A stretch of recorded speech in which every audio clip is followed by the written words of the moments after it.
Bienvenidas y bienvenidos, esto es Luz Negra y yo soy Andrés Grano.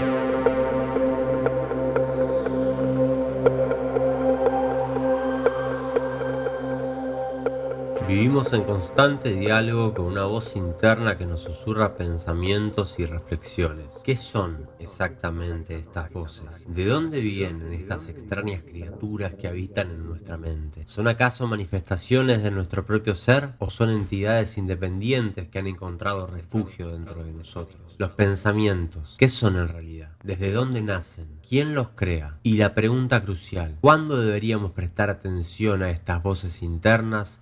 ¿Y cuándo deberíamos permitirles guiar nuestras acciones? ¿Es posible que una parte de nosotros actúe en contra de nuestro presente? ¿Podemos filtrarlas, seleccionarlas y en última instancia elegir cuáles aceptar y cuáles descartar? ¿Y si es posible el cambio? ¿Cómo podemos lograrlo? ¿Hay algún método, alguna técnica que nos permita dirigir el rumbo de nuestras propias reflexiones? En varias de estas interrogantes bucearemos durante un rato en este tercer programa que se hizo desear de Luz Negra. Luz.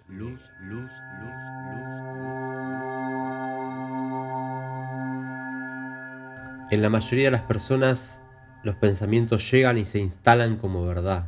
Las personas se creen absolutamente todo. Es como tener ese amigo ingenuo que no comprende el humor, la ironía o el sarcasmo, pero aplicado a nosotros mismos, a nuestros propios pensamientos. ¿Qué pasaría si nos riéramos de nosotros mismos como lo haríamos de ese amigo despistado? Ey, era broma, podríamos decirle para que caiga, aunque a veces es difícil. Bueno, ahí no te lo tomes tan en serio. Podríamos decirles a esos egos tercos que defienden a capa y espada las ideas absurdas que traen esos pensamientos. Al no distanciarnos de la autoría de estas ideas, las instalamos como si fueran absoluta verdad, olvidando que son simplemente ideas, y las defendemos, nos apegamos a ellas. ¿Tiene sentido permitir que todas estas ideas que surgen y siempre surgirán se instalen como parte de lo que somos? ¿Hacia dónde nos lleva a comportarnos de esta forma? ¿Podemos elegir lo que pensamos o simplemente emergen desde nuestra parte inconsciente? ¿No sería mejor elegir qué hacer con esas ideas? Luz Negra. La naturaleza de los pensamientos es tan fascinante como compleja.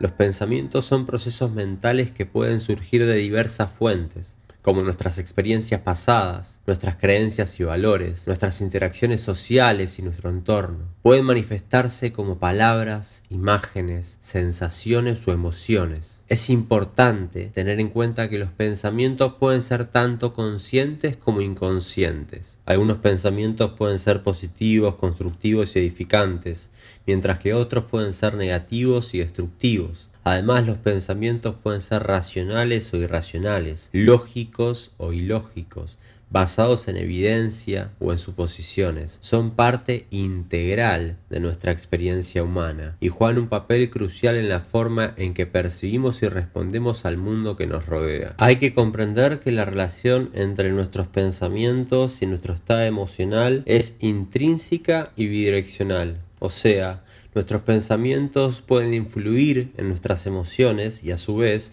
nuestras emociones pueden influir en nuestros pensamientos. Por ejemplo, si constantemente tenemos pensamientos negativos, es probable que experimentemos emociones como la ansiedad o la tristeza. Del mismo modo, cuando experimentamos emociones intensas como el miedo y la ira, nuestros pensamientos tienden a reflejar esas emociones generando un ciclo de retroalimentación. Es importante reconocer que no todos los pensamientos son necesariamente verídicos o representativos de la realidad objetiva. A menudo nuestros pensamientos pueden estar distorsionados por nuestros sesgos cognitivos, experiencias pasadas o percepciones subjetivas. Por lo tanto, cambiar nuestros pensamientos puede ser una estrategia efectiva para modificar nuestro estado emocional.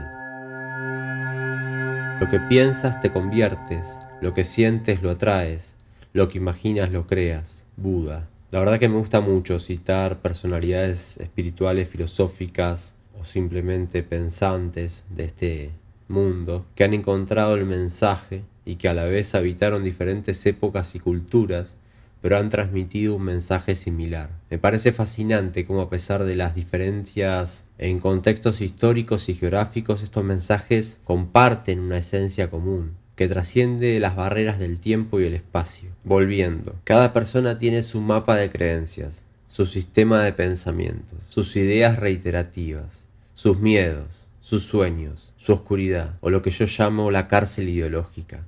Cada persona tiene su propio inconsciente que le maneja los hilos de su parte consciente.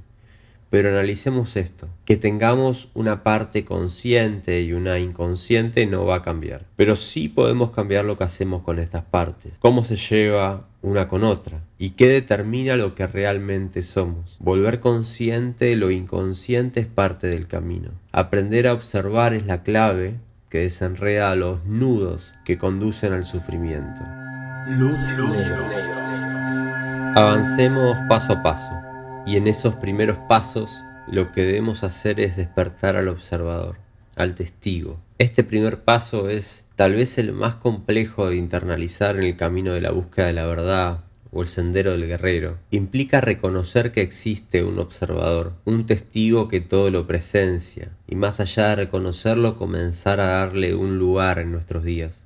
A ver, este testigo siempre se ha encontrado en el mismo lugar. Ahí estaba, esperando que tal vez llegue el momento de que el ruido constante que ocurre en nuestra mente y dificulta su reconocimiento cese. Cuando la mente nos aturde, parece ser que los sentidos se bloquean. Nos cuesta demasiado la escucha, se distorsiona la visión y el sentir se bloquea o se anula. Vamos y vamos, apurados, hacia un destino que alguien más escribió. Y lo peor de todo es que vamos sin darnos cuenta. Si existe un pensamiento y hay un alguien que lo observa, entonces podemos afirmar con certeza su existencia, la existencia de este observador. Al reconocer que hay un observador, nos distanciamos del objeto observado y surge la figura del observador. Por ejemplo, cuando tenemos el pensamiento de juzgar a alguien y somos conscientes de ese juicio, el pensamiento sería el juicio hacia la otra persona y el observador sería nuestra capacidad de darnos cuenta que estamos juzgando, permitiéndonos discernir el resultado de esa observación. Ahora bien, ¿quién somos realmente? ¿El que piensa, el que actúa o aquel que lo observa todo? Despertar al observador implica cultivar una mayor conciencia de nuestro estado mental y emocional en cada momento presente. Eso significa ser capaces de observar nuestros pensamientos, emociones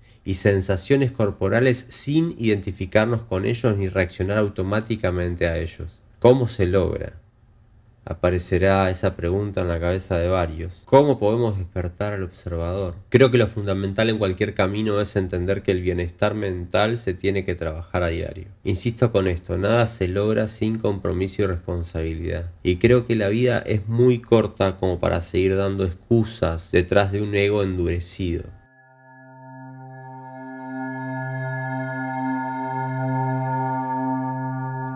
Hay cuestiones fundamentales a incorporar en nuestra rutina si lo que buscamos es ganar presencia y capacidad de observación en el día a día. La primera es elegir desarrollarse en alguna práctica que tenga el objetivo de mejorar la salud física, pero también fortalecer la mente, nutrir la calma interior, desarrollar la conciencia plena y alcanzar un estado de bienestar integral. Es importante sumar a la rutina una actividad que no solo tenga el objetivo del desarrollo físico, sino también la evolución personal y espiritual. Sin práctica regular no se obtienen resultados. No hay más vueltas que darle al asunto. Si desean lograr el bienestar físico, ya se sabe lo que hay que hacer. Se debe comer bien, se debe hacer una actividad física de forma constante. Y bueno, si desean el bienestar mental, emocional, del desarrollo espiritual, es exactamente lo mismo. Deben hacer algo todos los días para esto. Ser constantes con la práctica que elijan. Comprometerse a dedicar tiempo todos los días para practicar la observación consciente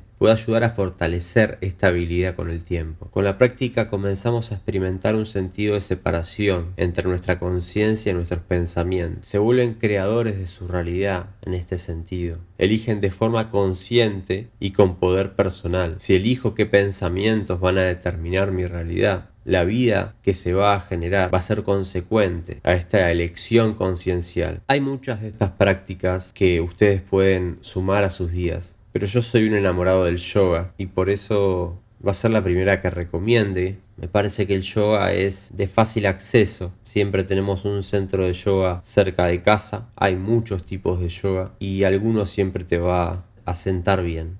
es un modo de vida. Es agarrar un zafu, es sentarte a observar, a observarte. Una vez que entras, que te hace conocer el estado de presencia y que el yoga entra en vos también, ese momento ya es suficiente para comprender de lo que estamos hablando. Teóricamente, despertar al observador suena abstracto, pero cuando lo sentimos, cuando conocemos el estado de plena presencia, de relajación mental, de calma interior, las fichas caen más fácilmente. Otra actividad que siempre recomiendo y que me sirvió muchísimo y que tiene muchísima data medicinal es Qigong. Aclaro que también se lo conoce como Qigong. Es de origen chino, hay mucha información en internet, súper accesible y fácil de comprender. El Qigong es reconocido dentro de China, se practica masivamente y pertenece a la medicina tradicional china. Hasta lo han incorporado en los centros de salud más tradicionales. Recomiendo que si quieren profundizar con esta información o también tomar clases virtuales, vayan a el centro de Gustavo Villar en YouTube. Las clases suelen ser más bien tranquilas, físicamente hablando, son más aptas para todo el mundo comparándolas con yoga. Y aunque energéticamente me atrevo a decir que jamás sentí un movimiento tan fuerte, tan intenso como las clases grupales del profesorado de Qigong. De hecho, por momentos tenía que frenar la práctica de lo agitado energéticamente que estaba. El objetivo de Qigong es lograr la armonización energética desde el movimiento, la respiración y en muchos casos con visualizaciones. De hecho, en esta práctica creo que la energía es también más tangible. En muchos de los encuentros que he hecho, a las personas que asistían les hacía hacer un ejercicio de Qigong que era concentrar la energía en las manos para que simplemente puedan sentir la energía. Sentir abre puertas, hace que las fichas caigan. Entonces, si una persona descree, porque en Occidente nos pasa eso, algunos descreen de la energía, bueno, si la sentís, si la tocas, es distinto. Como que las durezas del ego empiezan a caer o son más difíciles de sostener. La experiencia mata al escepticismo. Una tercera herramienta que es fundamental es la meditación. Más sencilla porque si no contás con tiempo y espacio lo podés realizar, aunque el tiempo se hace, se genera. Es la primera excusa que todos ponemos, pero no podemos aceptar excusas cuando estamos hablando de nuestro bienestar, ¿no? No tiene mucha lógica.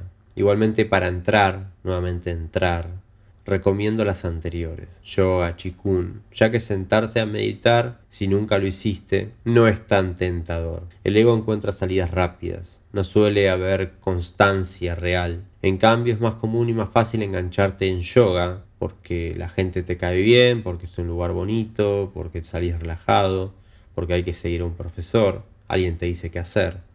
O Qigong. Es mucho más fácil, mucho más ameno para el ego también que sentarte a meditar. Creo que cualquier actividad que vayamos a realizar que nos quite de nuestra zona de confort es más fácil en grupo, es más fácil con un otro que nos acompañe. Así que por eso recomiendo acercarse a un centro o ir a una sala. La meditación nos muestra nuestro estado interior cuando sabemos observar sin apego. Y luego esta capacidad se traslada a la vida misma. Una vez que entendemos cómo trabajar en una meditación, lo que resta es ganar presencia en nuestras rutinas. Con meditar una vez por día algunos minutos alcanza. No es necesario que se imaginen meditaciones súper largas o que se esfuercen demasiado. Ganar un hábito tiene que ser progresivo. Uno no sale a correr 3 horas o 20 kilómetros de un día para otro. Si no, va de a poco. Con la meditación es lo mismo. Préndanse un saumerio, pónganse una música que les guste, sepan crear la atmósfera indicada. Si en la meditación o en la vida te subís a un pensamiento y te vas de viaje en él, realmente que te importe un carajo. No importa.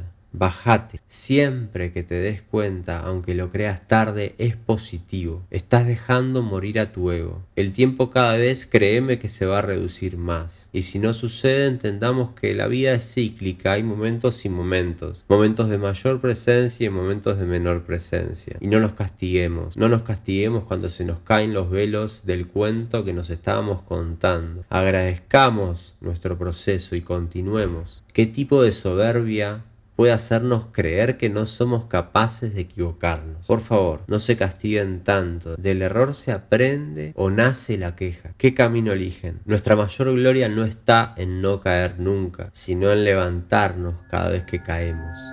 Confucio.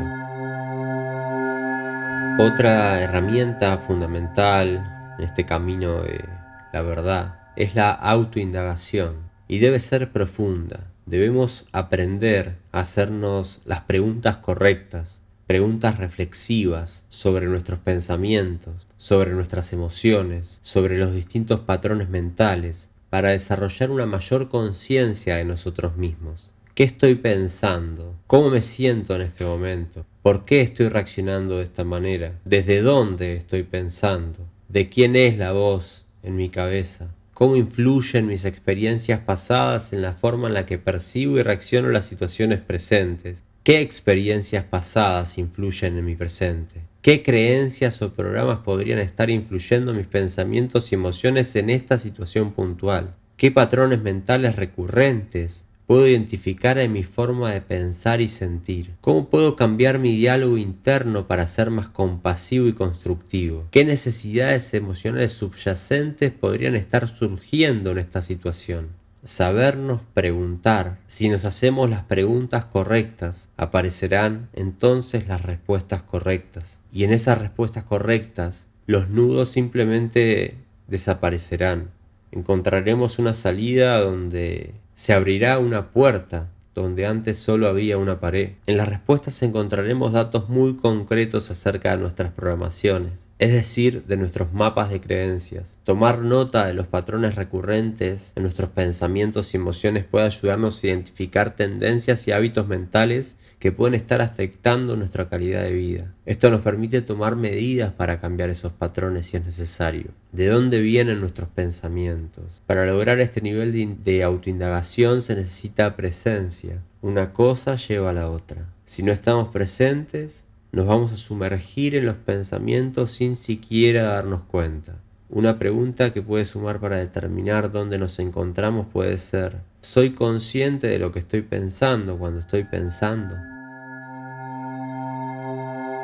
Si observamos al cielo, por un lado están las nubes, van y vienen, algunas más cargadas que otras, algunas traen incluso tormentas, otras simplemente brindan apenas sombra. Hay nubes tan variadas en el cielo como pensamientos en nuestra mente, pero sabemos que detrás de esas nubes, aunque el día esté muy cargado o incluso haya una tormenta, detrás y arriba de todo eso se encuentra el sol. El observador es el sol. Lo que sucede habitualmente es que se vive con un cielo negro o cargado y jamás, o muy pocas veces, se logra conectar con esta luz. Es como vivir en una tierra donde llueve constantemente. Si a sus habitantes les decimos que hay un sol que nos ilumina y que nos da calor, no nos creerían, ya que jamás lo vieron. En este caso es lo mismo. Si les digo que existe un observador por encima de toda esta actividad mental, para poder comprenderlo, primero hay que hacer espacio entre esas nubes. Hay que conectar con el silencio, con la calma, para poder despertar al observador y sobre todo comenzar a darle espacio, entidad. A una mente neurótica le cuesta demasiado callar. Ese debería ser el primer paso, hacer espacio entre las nubes. ¿Qué aparece en el espacio entre los pensamientos? ¿De quién es ese espacio? ¿Quién lo habita? Luz. A medida que tomamos conciencia de la existencia del observador, todo cambia. ¿Qué importancia puede tener un pensamiento cuando sabemos que solamente es una nube que hay que dejar pasar?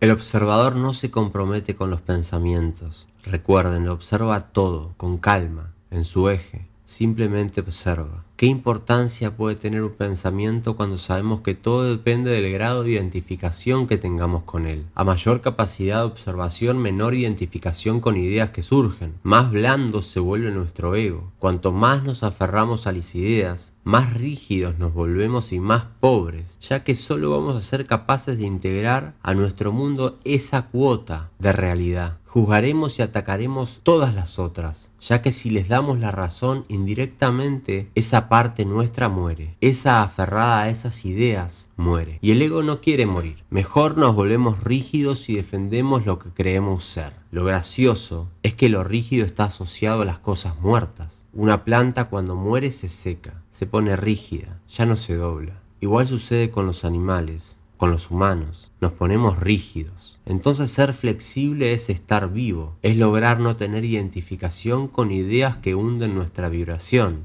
¿Por qué pensamos que somos los pensamientos? Es el error más fatal que cometemos en nuestra vida, un error que nos vuelve ciegos de la realidad, que nos hace identificarnos y defender posturas e ideologías como si fuéramos eso, un error que tampoco nos deja disfrutar de la extraordinaria mente que tenemos.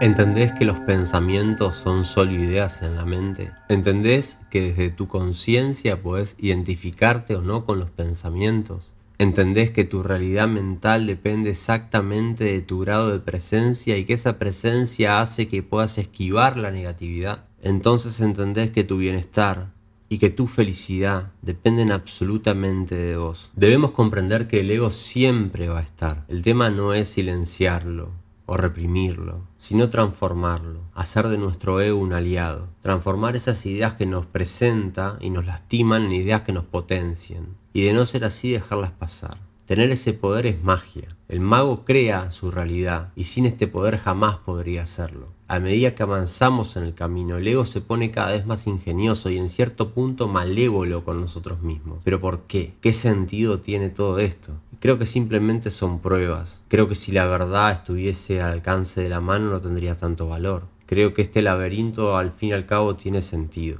Y estas pruebas tienen que ser superadas para demostrarnos a nosotros mismos que realmente queremos el cambio. En este camino, si queremos avanzar, tenemos que superar las pruebas y no queda otra. Necesitamos de voluntad, necesitamos de práctica. Debemos desarrollar las actitudes correctas que nos sirvan para esto. ¿Se imaginan cómo sería la vida si pudieran ser capaces de distanciarse de todas las ideas que surgen y que trae la mente y que tanto daño les hace a su hoy? Si todas las actividades que realizamos en nuestra vida nos presionan, nos estresan, nos cargan, y no tenemos ningún momento de silencio, de conexión con lo real, ¿cómo creen que se encontrará esa mente? ¿Qué presencia o poder tendrán esos pensamientos? Los miedos y el poder que les damos nacen de la absoluta identificación con estos pensamientos. Por eso, a medida que logramos hacer, a pesar de estar aterrorizados, enfrentamos a estos miedos ignorándolos. Hacer a pesar de. He aquí la cuestión. El resultado de esto es que de a poco nuestro ego empieza a perder poder. Si vencemos a un miedo y nos damos cuenta que el resultado es expansivo y evolutivo, entonces que venga el siguiente. Cuanto más poder tienen nuestros pensamientos, más reprimidos seremos. Creo que en cada decisión podemos siempre tomar dos caminos: amor o miedo, expansión y evolución o represión y rigidez. Por eso es importante que cuando observás un pensamiento que construye en vos un miedo, o cuando te observás eligiendo la acción desde ahí, fíjate la raíz del asunto. Andá a fondo, investigá el miedo, encontrá el no sentido dentro de tu miedo. Cualquier programa se derrumba contraargumentando con mayor poder y accionando para corroborar dicha acción. Bueno, ya sé, entendí, pero me da mucho miedo, puede pensar tu ego acorralado. Pero está bien que tengas miedo. Cada uno es libre de vivir la vida que quiere. ¿Y quién soy yo para juzgarte? Pero aclaremos algo. Si hablamos de niveles vibratorios, el miedo está por el piso o aún más abajo. Elegir que el miedo nos paralice es elegir habitar una frecuencia que lo único que puede hacer es enfermarnos. Por este motivo soy extremadamente partidario de los desafíos. Cuando descubrí esto empecé a desafiar a mi mente en forma constante. Se volvió hasta divertido. Si algo me daba miedo, elegía enfrentarlo haciéndolo. Es elegir salir constantemente de nuestra zona de confort para integrar realidades incómodas y hacerla crecer. El ego se dispara en esas situaciones. Los pensamientos surgen y son cada vez más agresivos. Buscan hacernos desistir con mayor agudeza, pero la práctica hace al maestro. Debemos observarlos y continuar. Es importante cambiar el chip que tenemos sobre los miedos y comenzar a verlos de otra forma. Es realmente importante. Si ante cada miedo nos paralizamos, sabemos que de nada sirve. En cambio, si comenzamos a verlos como desafíos o oportunidades de expansión y evolución, cambia la cuestión. Es subirnos a ese viaje adrenalínico, no hacerlo tan diferente a como cuando jugamos a algún juego de chicos. Lo importante, una vez más, es la creencia que tenemos sobre los miedos. De a poco, con conciencia en los desde dónde, lo podemos desprogramar. La vida comienza donde el miedo termina. Hoyo. Luz. Los desafíos nos llevan a enfrentarnos con lo que somos, como una meditación con una rosca más. Una terapia que practico a menudo y es el ejemplo perfecto es la de los baños de agua helada. Si no han visto nada asociado a esta terapia, es súper recomendable mirar algún video o leer algo sobre Wim Hof, aunque en YouTube está plagado de videos sobre él y su terapia está accesible para todo el mundo. Wim Hof es quien trajo esta técnica que civilizaciones orientales ya habían desarrollado y quien también unificó una práctica yogi, como es la respiración completa, con las prácticas heladas que también se daban en el Tíbet. En fin, volviendo, siempre recomiendo estos baños de agua helada y en breve seguramente vaya a organizar estas experiencias, ya que me parece un encuentro fantástico con la desesperación egoica que te da colocar al cuerpo en ese estado de supervivencia. ¿En qué consiste? Sin desesperar, lo que hago es sumergirme en agua helada, manteniendo la calma lo más que pueda, dejando que la voz que me dice idiota, salí ya mismo de acá, ¿qué estás haciendo? No hay necesidad, o cada 20 segundos una vez que estoy adentro del agua creo que ya es suficiente. Dejar que esa voz se vaya, dejar que esa voz pase de largo. Y repito, que todos los pensamientos que buscan limitar mi grandeza sean ignorados por el poder que yo soy. Nuestra presencia es poderosa. Y si logramos conectar con nuestro poder, nos vamos a dar cuenta de lo insignificante que se vuelven esos pensamientos. Los aliento a experimentar este tipo de desafíos en la medida de que su cuerpo y su mente lo permitan. De a poco, nadie los corre. Pero decidir enfrentar los miedos y a nuestro ego es sin dudas un camino de liberación personal y empoderamiento. Y como dije, este es un ejemplo claro llevado a lo físico, pero en el día a día los disparadores son otros. Los baños de agua helada son distintas situaciones que a cada construcción egoica le juegan distinto. Cada quien tendrá las suyas. Lo importante es entender que podemos elegir cómo reaccionar, desde dónde reaccionar y cómo el camino de la iniciación lo indica. Si elegimos el desde dónde, definimos el hacia dónde. El desde dónde uno se mueve determina la película que uno va a construir, determina la vida que uno va a vivir. Espero que pocas cosas hayan quedado claras en el capítulo de hoy y que muchas dudas surjan en ustedes. Y deseo realmente que elijan alguna práctica y que sus días se llenen de presencia.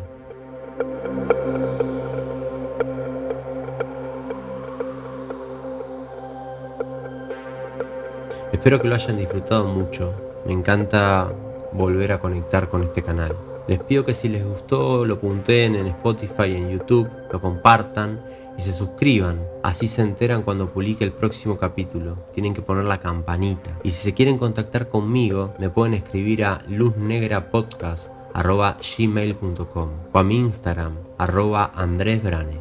Les comento también que estoy realizando encuentros personales de forma online. En mi Instagram pueden encontrar más información o escribirme directamente. Muchísimas gracias amigos y amigas, compañeras y compañeros de camino.